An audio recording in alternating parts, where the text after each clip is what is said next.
வணக்கம். இது லதாவின் கதை நேரம். கதை நேரத்தில் இன்னைக்கு எழுத்தாளர் கல்கி அவர்களின் சிவகாமியின் சபதம் அத்தியாயம் 8 புவனமகாதேவி. கதைக்குள்ள போலாமா? மாமல்லர் தந்தையின் சொற்படி அரண்மனை நிலாமுற்றத்தை கடந்து சென்று உள்வாசலை நெருங்கியதும் குதிரை மீதிருந்து இறங்கினார். அங்கே சித்தமாய் காத்திருந்த பணியாட்கள் குதிரையை பிடித்து அப்பாலே கொண்டு சென்றார்கள். பிறகு மாமல்லர் விசாலமான அந்த அழகிய அரண்மனைக்குள் பிரவேசித்து தீபம் ஏந்துவோர் தம்மை பின்தொடர்ந்து வருவதற்கு திணறும்படியாக அவ்வளவு விரைவாக நடந்து சென்றார். புதிதாக அந்த அரண்மனைக்குள் பிரவேசிக்கிறவர்கள் அங்கே குறுக்கும் நெடுக்குமாக சென்ற நடைபாதைகளில் வழி கண்டுபிடித்து செல்வது அசாத்தியமாயிருக்கும். நரசிம்மர் அந்த பாதைகளின் வழியாக வளைந்து வளைந்து சென்று அரண்மனை அந்தப்புறத்தை அடைந்தார். அங்கே சிற்ப வேலைகளினால் சிறப்படைந்த ஒரு வாசலை அவர் அணுகியதும், குழந்தாய் வந்தாயா என்று உள்ளே இருந்து ஒரு குரல் கேட்டது. பல்லவ சாம்ராஜ்யத்தின் பட்டத்தரசியான புவனமகாதேவி அந்தப்புற வாசற்படியில் வந்து நின்றார். அவருடைய கம்பீரமான தோற்றமும் முதிர்ந்த சௌந்தர்ய வதனமும் திரிபுவன சக்கரவர்த்தினி என்று பல்லவ சாம்ராஜ்யத்தின் பிரஜைகள் அவரை கொண்டாடுவது முற்றும் பொருந்தும் என்று தெரியப்படுத்தின. அம்மா என்ற குரலுடன் அருகில் வந்த குமாரனை சக்கரவர்த்தினி இரு கைகளாலும் அணைத்து கொண்டு, குழந்தாய் இன்றைக்கு என்று ஏதோ சொல்லத் தொடங்குவதற்குள் மாமல்லர், அம்மா நான் உங்களை ரொம்பவும் கெஞ்சி கேட்டுக்கொள்கிறேன், ஒரு வரம் தர வேண்டும் என்றார். புவனமகாதேவியின் முகத்தில் புன்னகை அரும்பியது. வரமா? நல்லது, கேள், தருகிறேன். அதற்கு பிரதியாக நானும் ஒரு வரம் கேட்பேன், அதை நீ தர வேண்டும் என்று அன்பு கனிந்த குரலில் கூறினாள். மாமல்லர், பிள்ளை அன்னையிடம் வரம் கேட்பது நியாயம், பிள்ளையிடம் தாய் வரம் கேட்பது எங்கேயாவது உண்டா? முடியவே முடியாது என்றதும் புவனமகாதேவியின் முகத்தில் புன்னகை மறைந்தது. இருவரும் உள்ளே சென்றார்கள். நரசிம்மர் தமது தலையணியையும் ஆபரணங்களையும் எடுத்து வைத்துவிட்டு கை கால் சுத்தம் செய்து கொண்டு வந்தார். பிறகு இருவரும் அந்தப்புற பூஜா மண்டபத்திற்குள் பிரவேசித்தார்கள். அங்கே மத்தியில் நடராஜமூர்த்தியின் திருவுருவம் திவ்ய அலங்காரங்களுடன் விளங்கியது. பின்புறச் சுவர்களில் சிவபெருமானுடைய பல வடிவங்களும் பாலகோபாலனுடைய லீலைகளும் வர்ணங்களில் அழகாக சித்தரிக்கப்பட்டிருந்தன. பூஜையெல்லாம் முன்னமே முடிந்தபடியால் தாயும் மகனும் அந்த திருவுருவத்தை வழிபட்டுவிட்டு வெளியே வந்து போஜன மண்டபத்திற்குள் பிரவேசித்தார்கள். உணவருந்த உட்கார்ந்ததும் புவனமகாதேவி, குழந்தாய் ஏதோ முக்கியமான செய்தி வந்திருக்கிறதாம், கோட்டை வாசலெல்லாம் சாத்தியாகிவிட்டதாம், அரண்மனையெல்லாம் அல்லோல கல்லோலப்படுகிறது, எனக்கு மட்டும் ஒன்றுமே தெரியவில்லை, நீயாவது சொல்லக்கூடாதா? பெண்கள் என்றால் மட்டமானவர்கள், அவர்களுக்கு ஒன்றுமே தெரிய வேண்டியதில்லை என்பதாக நீ கூடவா எண்ணம் வைத்திருக்கிறாய் என்றார். மாமல்லர் உணவு பரிமாறிக்கொண்டிருந்த பணியாட்களை பார்த்துவிட்டு, அம்மா சாப்பிட்டானதும் மேல் மாடத்திற்கு போய் எல்லா விவரங்களும் சொல்கிறேன், ஆனால் ஒன்று மட்டும் இப்போதே கேட்டுக்கொள்கிறேன், இனிமேலும் தினந்தோறும் நான் வந்த பிறகுதான் தங்கள் ராபோஜனம் செய்வது என்று வைத்துக்கொள்ளக்கூடாது, அந்த வழக்கத்தை இன்றோடு நிறுத்திவிட வேண்டும் என்றார். சக்கரவர்த்தினி குமாரனை அன்பு ததும்பிய கண்களால் பார்த்து புன்னகை புரிந்தார். ஆனால் மறுமொழி ஒன்றும் சொல்லவில்லை. காஞ்சி அரண்மனையில் பகல் போஜனம் ராஜரீக சம்பிரதாயங்களுடன் ஆடம்பரமாய் நடப்பது வழக்கம். பெரிய சாம்ராஜ்ய உத்தியோகஸ்தர்கள், அந்நிய நாடுகளிலிருந்து வந்த பிரமுகர்கள், சிவனடியார்கள், வைஷ்ணவ பெரியார்கள், பிரசித்தி பெற்ற கலைஞர்கள், தமிழ் கவிஞர்கள், வடமொழி பண்டிதர்கள் முதலியோர் விருந்தாளியாக அழைக்கப்படுவதுண்டு. எனவே பகல் போஜன நேரத்தில் அரண்மனைவாசிகள் ஒருவரோடொருவர் அளவலாவுதல் இயலாத காரியம். மற்றும் பகல் நேரமெல்லாம் சக்கரவர்த்தியும் குமாரரும் ராஜரீக காரியங்களில் ஈடுபட்டிருப்பார்கள்.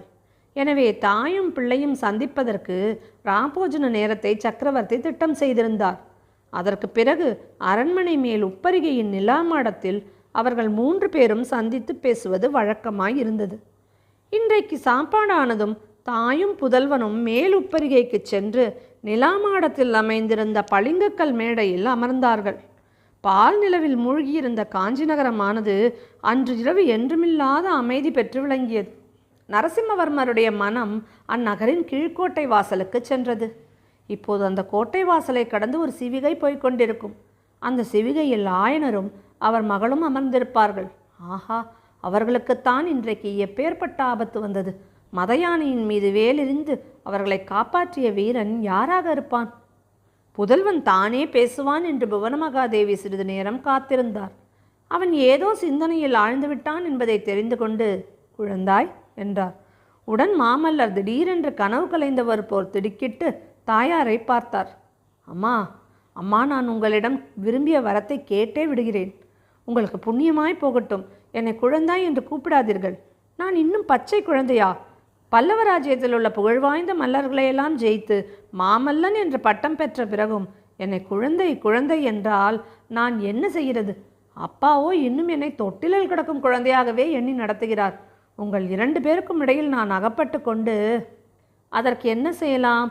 பெற்றோர்களுக்கு மகன் எப்பொழுதும் குழந்தைதான் என்ற குரலை கேட்டு தாயும் மகனும் திரும்பி பார்த்தார்கள். அவர்களுக்கு தெரியாமல் மகேந்திர சக்கரவர்த்தி பின்னால் வந்து நிற்பதை தெரிந்து கொண்டு இருவரும் பயபக்தியுடன் எழுந்து நின்றார்கள். மகேந்திரர் பளிங்கு மேடையில் அமர்ந்ததும் புவனமகாதேவியும் மாமல்லரும் உட்கார்ந்தார்கள். தேவி, குழந்தை ஏதாவது சொன்னானா என்று சக்கரவர்த்தி கேட்டார். இன்னும் ஒன்றும் சொல்லவில்லை.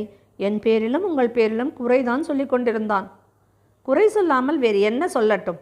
அப்பா, பல்லவ ராஜ்யத்தில் அந்நியர் பிரவேசித்த செய்தி கிடைத்த பிறகும் நாம் வெறுமனே கையை கட்டி கொண்டு உட்கார்ந்திருப்பதா?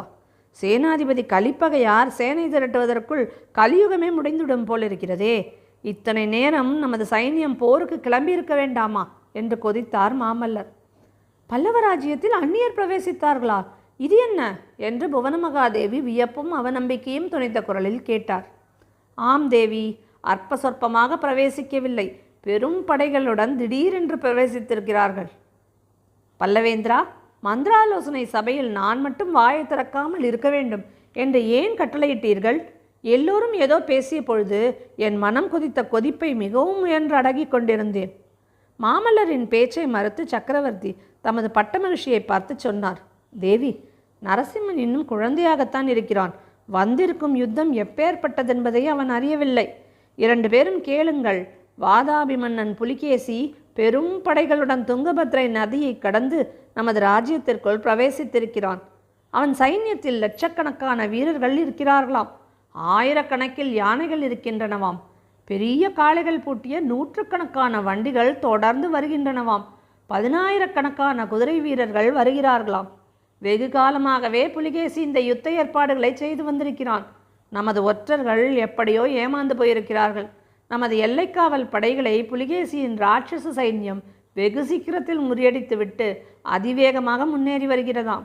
அந்த சைன்யத்தை தடுத்து நிறுத்துவதற்கு வேண்டிய படைபலம் தற்போது நம்மிடம் இல்லை. ஆங்காங்குள்ள நம் படைகள் பின்வாங்கி வந்து கொண்டிருக்கின்றன. பல்லவ ராஜ்யத்திற்கு வந்திருக்கும் அபாயம் மிக பெரியது.